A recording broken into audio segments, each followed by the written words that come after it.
Numbers. Numbers in Judaism is a very, very strong theme.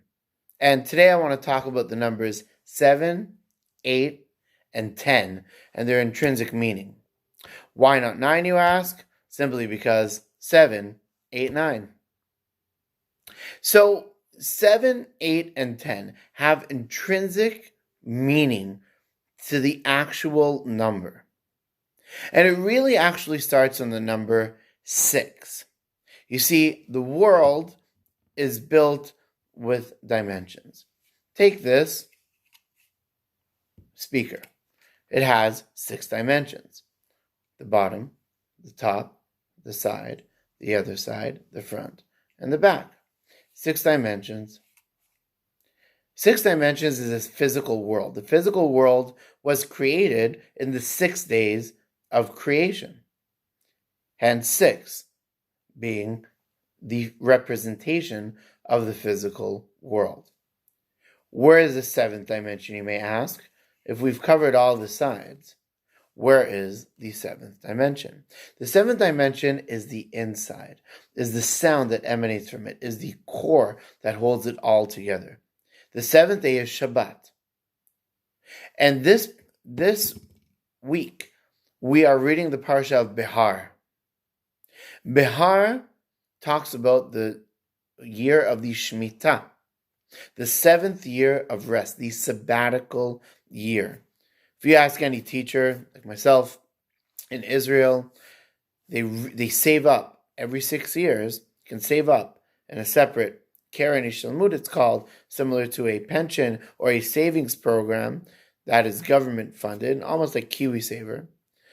And you put aside money so that in your 7th year, you can take a sabbatical. You can take a year off work and still be paid for it, partially by the money you set aside from yourself and partially from the employer. But the point is that you have that year of renewal, of rest. That's a sabbatical. But what is the original sabbatical? The original sabbatical is to give the land rest, just like we rest every 7th day of the week. Shabbat, we come together in a minyan and we daven. It's very important. So 7 is a time to re-energize our core, re-energize our spiritual core. And so we do that with ourselves, we do that with the land. And every 7 days we have spiritual renewal, and every 7 years we have renewal for the land. Really prioritizing the core that binds all 6 sides together, the heart, if you will, of the entire physical realm, which is Shabbat, the number 7. So again, we said 6 is the physical dimensions, and 7 is the core that binds all the physical dimensions and the glue, if you will, that keeps it all together, the spiritual core of the physical world. So what is 8? Well, if these are the 6 sides and the 7th is the inside, where is the 8th? So the 8th is a dimension above the spiritual and physical dimension. See, 7 is the spiritual energy, the spiritual core within the physical dimensions. You cannot see it. It is inside. It is part of the physical dimension and the essence, if you will, the core that gives life to the spiritual, to the physical dimension. Similarly, an neshama, our souls give life to our bodies. Our bodies that our souls will not be living. Our bodies would simply be dust of the earth. But what is 8? 8 is a dimension above the physical realm. 8 is miraculous. 8 is above nature, beyond nature. So, for example, we have a covenant with Hashem, covenant with God, that's beyond nature. For men, it manifests itself in the Brit Milah, which a boy gets on the 8th day of birth or later, but not before. It has to be on the 8th day, and ideally it will be on the 8th day from their birth.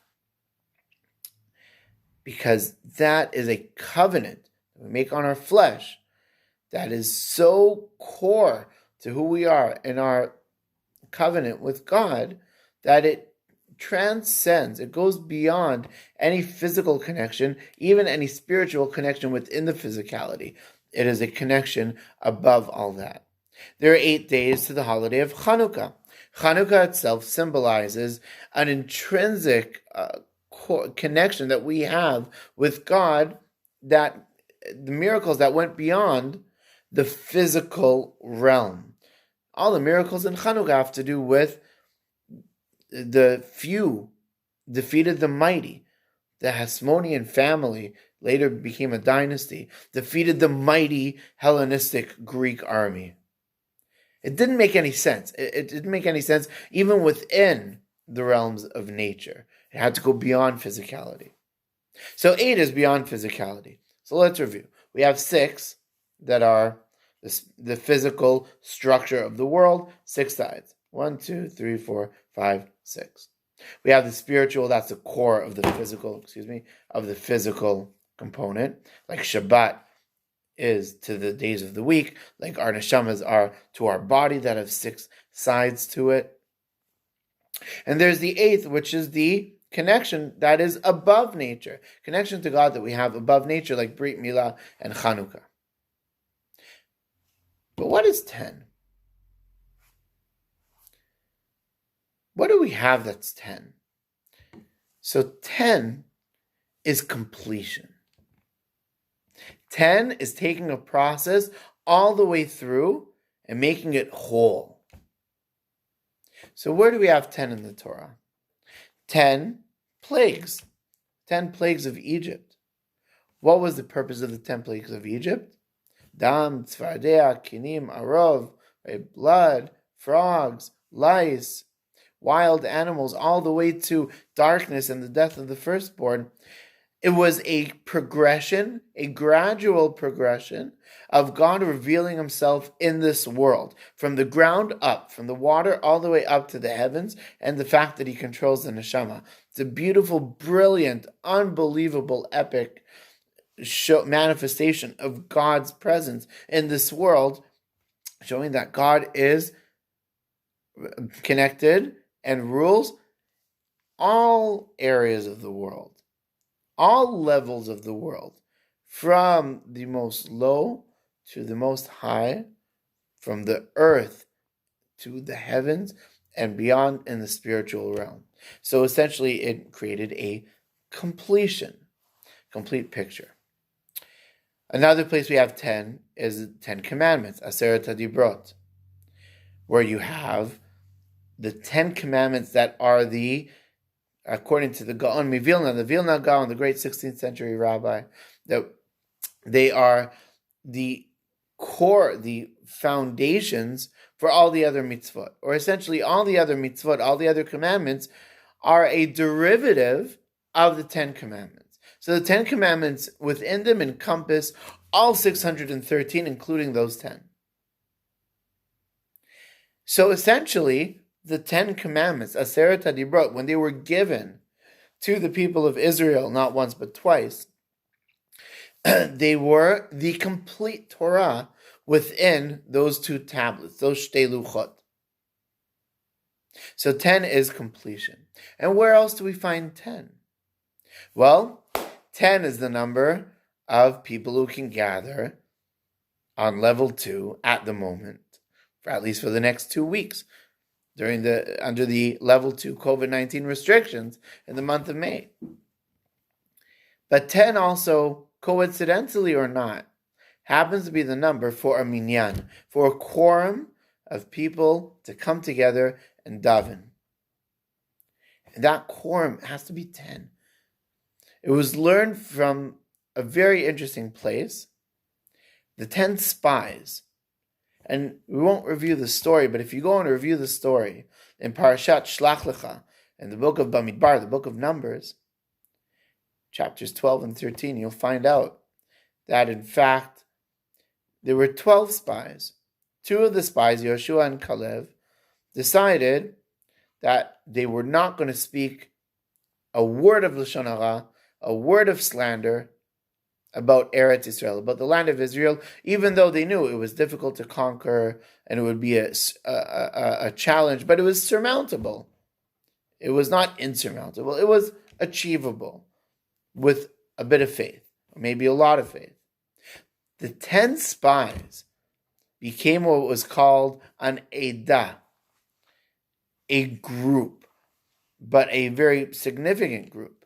And those 10 spies influenced the minds of the entire people of Israel at the time, that it was insurmountable to conquer the land of Israel, and there was no hope. There were giants, there were challenges, there were giant fruit, there were walls, walled cities. Impossible. It's not going to happen. God brought us here for naught. The people cried that night. That night was Tisha B'Av. And those 10 spies, even though they ended up getting their punishment from Hashem, but the damage they did was so deep that we suffer from that sin of the spies until this very day. But on the flip side, the power of 10 people coming together with a common idea, a common notion, a common goal is powerful. And that's where the concept of a minyan comes from that power that 10 people can harness. And the spies took it and harnessed it for the evil. But we can take that same power and harness it for the good. And since the time of Beit HaMikdash, since the time of the first and second temple, which we haven't had now for over 2,000 years, or almost 2,000 years, I should say, we haven't felt what's called the Shekhinah, God's presence in this world. It hasn't been felt. We don't have prophecy anymore. We can't feel godliness in this world like we could in the Shekhinah. But there's one place we can, in the mini sanctuary, in the mini temple, the microcosm of all temples, the Mikdash Me'at, which is the shul, or any place where 10 people come together for tefillah. And so the concept of a minyan is very important.